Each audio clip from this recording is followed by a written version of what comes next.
The Brown Bear, Devin Clark, is back, and he is getting ready for a huge fight, probably the biggest one of his career to date, taking on Anthony Smith, November the 28th at UFC Vegas 15. Devin, how are you? I'm doing good, thank you. Yeah, and I'm excited to have you on. This is a really great matchup with LionHeart. And, you actually are coming off a big win already, beating Alonzo Menifield all the way back in June 6th, right when this pandemic really was getting going. Looking back on that fight now, how big of a fight was that for you in your career? Obviously over a tough, heavy-handed opponent in Menifield.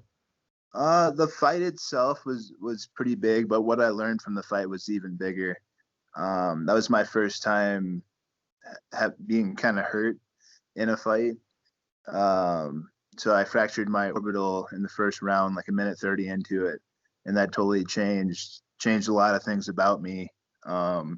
Even going into this camp and finishing that fight, so I proved a lot to myself in those moments of being really hurt and having every excuse to give up, and then just shaking it off. It felt really good, and learned a lot about myself. Yeah, and you clearly dug deep there in that fight and were able to get that win. Was there ever a moment where you were just like, man, this is too much? Did that ever cross your mind? I'm going to keep on doing what I need to do to stay in this fight and ultimately get the win?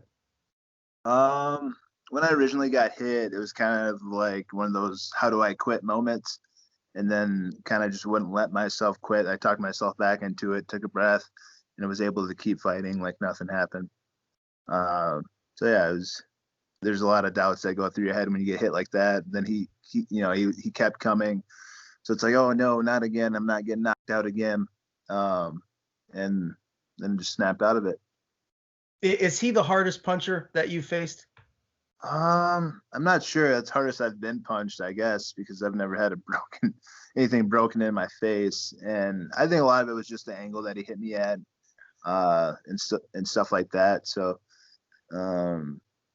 but yeah, he packs a pretty hard punch. He's a strong dude. I was kind of surprised. I usually don't get held against the cage like that. And when I felt his power against the cage, I just kind of relaxed a little bit and let him wear himself out, got my striking in. And that's kind of what won the fight. It was just calm on the cage and picking him apart when he was just trying to hold me there. Now, I know you've done this interview 100 times post the Menifield fight. I haven't got a chance to talk to you since then, so I just wanted to follow up and make sure I get all of my questions in as far as that fight goes. How confident did you feel that you were going to get your hand raised before the judges rendered their decision? Because as we both know, you just never know what the judges are looking for nowadays. I wasn't sure at all. When I heard that it was unanimous decision, for whatever reason, I thought he won the fight. Like, oh man, like you can see if you go back and watch that moment, you can see my face. I'm just like, oh shit. But because I knew I was on the cage, and as a wrestler being controlled like that, you feel like you're down. But I end up landing a lot of strikes, so that kind of saved me there. And I still had the aggression, had some big power shots as well. But yeah, there's definitely did not know if I was going to win that fight going into the judges' decision. You sure gained a lot more attention from MMA fans all across the country and really the world for that matter. Have you noticed a big difference, like in your social media uptick or just in general since that fight? Yeah, I got probably 3 or 4 more thousand followers on Instagram, and a lot more people engaging with me and more fans, and that's a big part of the deal is gaining fans by what I can do in the cage and not being a loudmouth outside of it and doing all this and all that, which a lot of guys feel they have to do. I'd rather my fighting get me there in popularity. So I feel like, and especially after this fight, it's going to go up quite a bit, because this is going to be a really cool fight for the fans. Oh, no doubt about it. Now, that fight with Menifield too was right when the pandemic started, so there were no fans in the arena for that fight. So, how difficult was that? Because some fighters they get amped up by the fans and the loud cheering. Like, just how weird was that for you? It wasn't bad at all. I actually really enjoyed it, and I still had my father there, which I think everybody heard him. He's a loud guy, so that wasn't really too much different for me because he was still yelling like there's 20,000 people there. So he had the same volume. But but yeah, it didn't bother me at all. I liked it. I could hear my coaches. I could hear his coaches. So I can kind of, you know, in between the first and second round, his coach was telling him, "Oh, Devin, his eye, you can't see out of his eye." So I looked over at his coach and said, "I can see a little bit," and just kind of get in Alonzo's head, try to get in his head a little bit and his coach's head. Like, oh shit, okay, that backfired. So you know, it's a cool environment. And you can definitely talk more. So it makes it feel a little more like training or sparring, which we do that way more than we have an actual fight. So getting that feel is really good. How well could you see out of that eye? Was that just a little gamesmanship on your part to kind of mess with Menifield? I couldn't see very well at all. You know, so I mean, I was still honest in my response to his coach. I could see a little bit, and you know, I could see just a little bit. But in the first round, after it happened, I was trying to fight back, and then all of a sudden, I lost him. I couldn't see. Oh shit! So I had to like curl up and try to get my vision right. I kept trying to blink it out, and at the time I didn't know I had fractured the orbital. I thought it was just a regular black eye and a normal thing, and it wasn't at all. So Again, congratulations on that win. That was a gigantic win for you, and it puts you in line for, again, the biggest fight of your career to date. Just tell me, man, what has life been like for you during, you know, these last few months since we've seen you compete last? You know, the pandemic has been a little bit different for everyone. Like, how has it affected your training and, you know, your day-to-day life?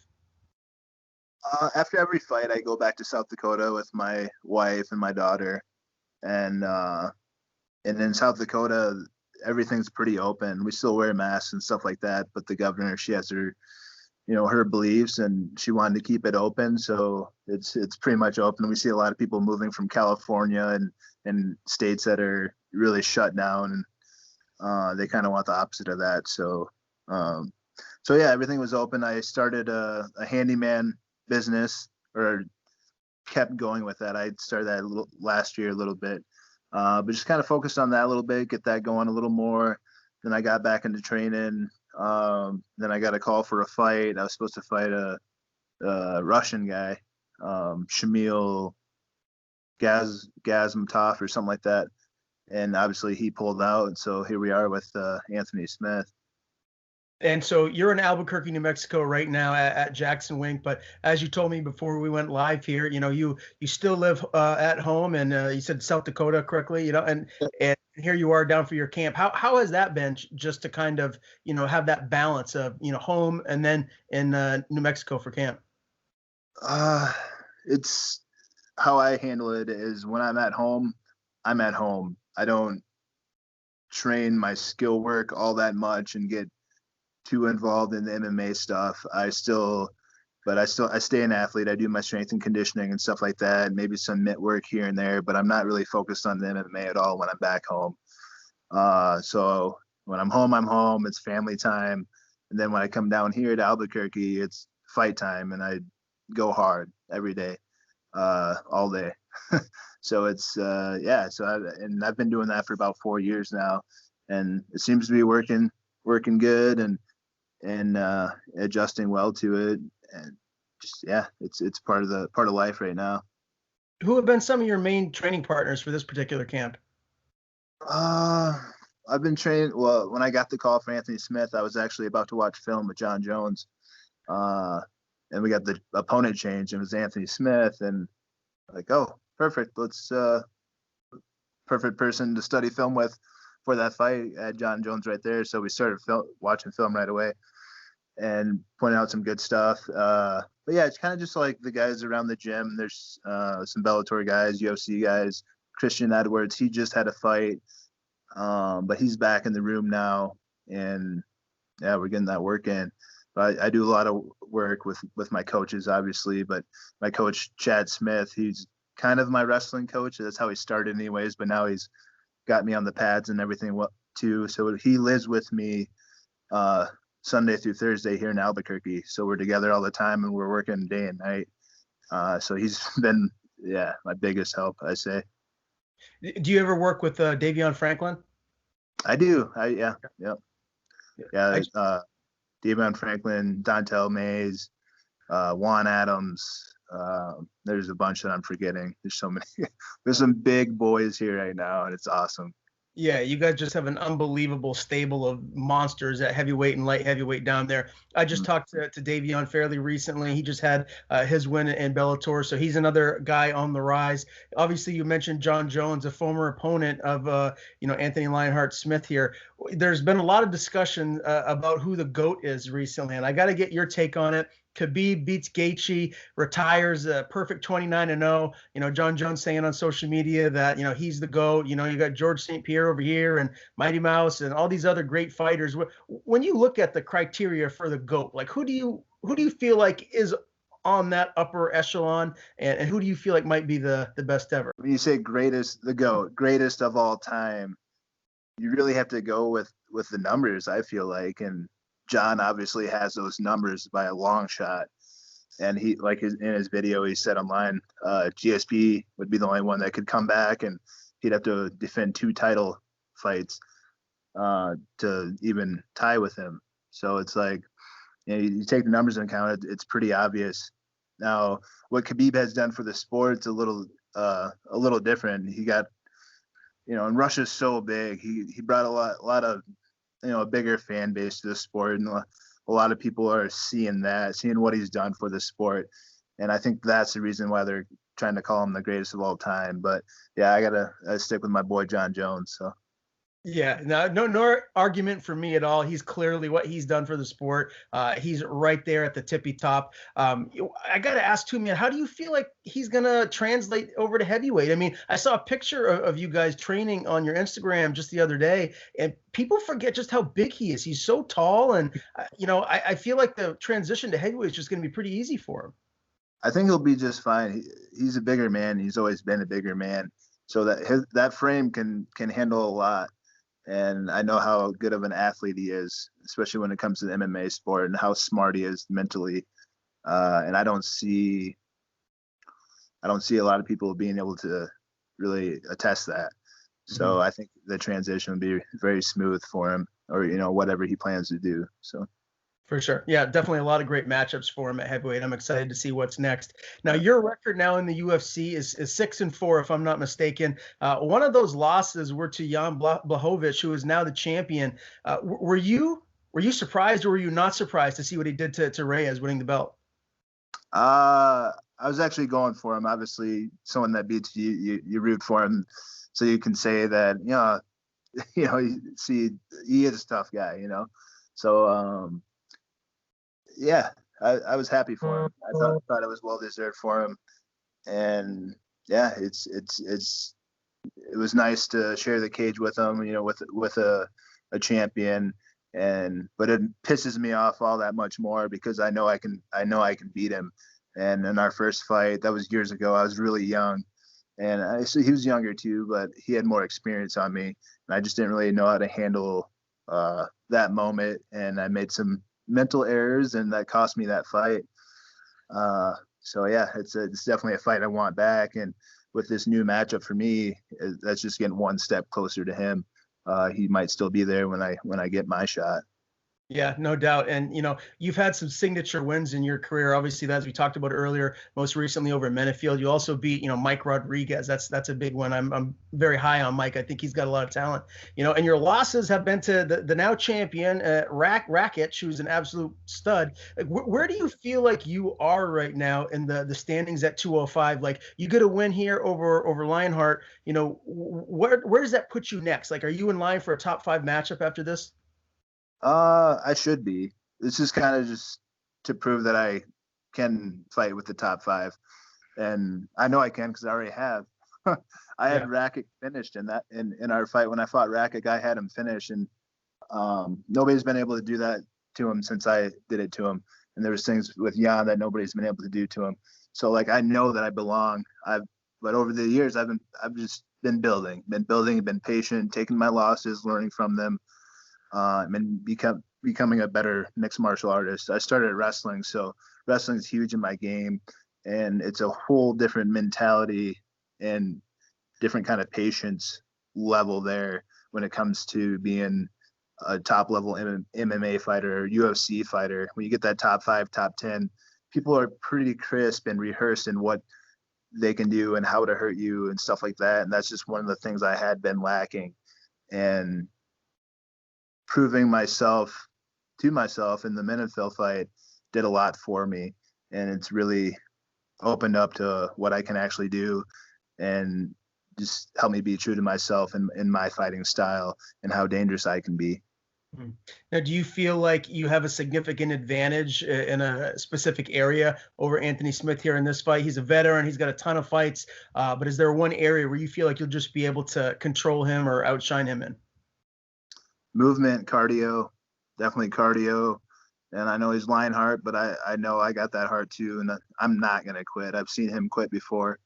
So yeah, I'm not quitting.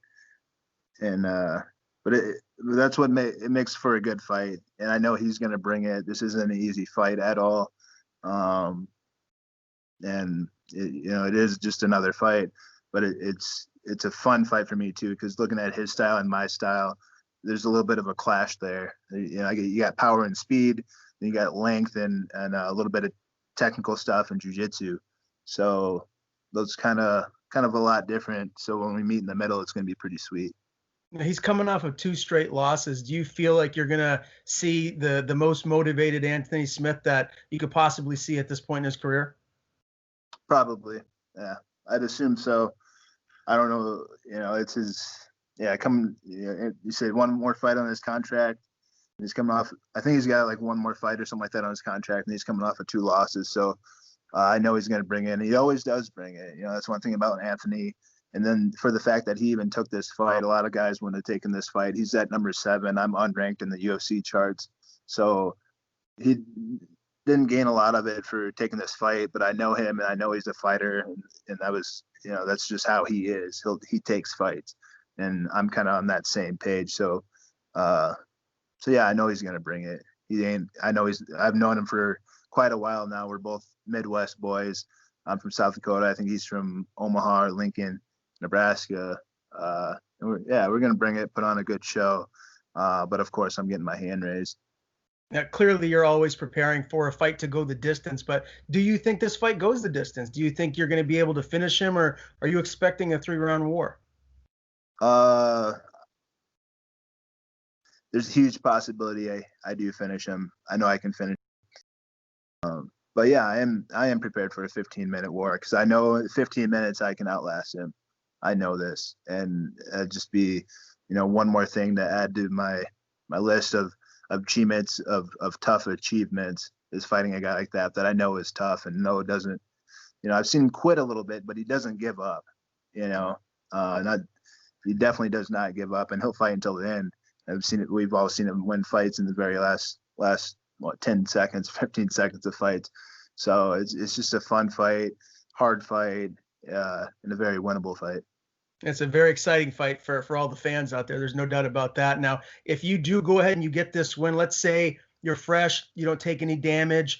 Are you trying to fight again before 2020 is over, or are you going to take a little time with the family and then maybe reevaluate, come back in 2021? We'll see what happens. This win will change things. So get with my manager, get with my team, and see what we want to do and game plan for that next chapter of getting to the belt. It's always been, I believe in fighting guys, take them down one by one. If I got to start with number 15, 14, 13, go all the way up. But I got I got to skip the line here a little bit and face number 7 without even being ranked, which is not something I take lightly at all. And a lot of people are going to be probably a little upset about it that I kind of skipped the line, but that's bullshit, because I earned this. I wouldn't be in this position if they didn't think I was worthy of it. And I know I am. I've earned it. I've been in fights. I've fought many really good guys, and I show my heart every time. So Absolutely. It's definitely something that's been earned. For sure. 100%, man. And anyone that knows MMA out there would agree with that 100%. This is a fight that you've earned, and we're all pumped for it. So again, man, I really appreciate the time here. Devin will fight Anthony Smith November the 28th in a light heavyweight bout at UFC Vegas 15. Before I let you go, if there's any social media you'd like to plug or anyone you want to thank, the floor is yours. Yeah, just hit me up on Instagram. Could always use some more followers at Brown Bear UFC. And yeah, just all of my team at JacksonWink and back home in Sioux Falls, South Dakota. And of course, my family. So, and thank you all the fans. Appreciate it.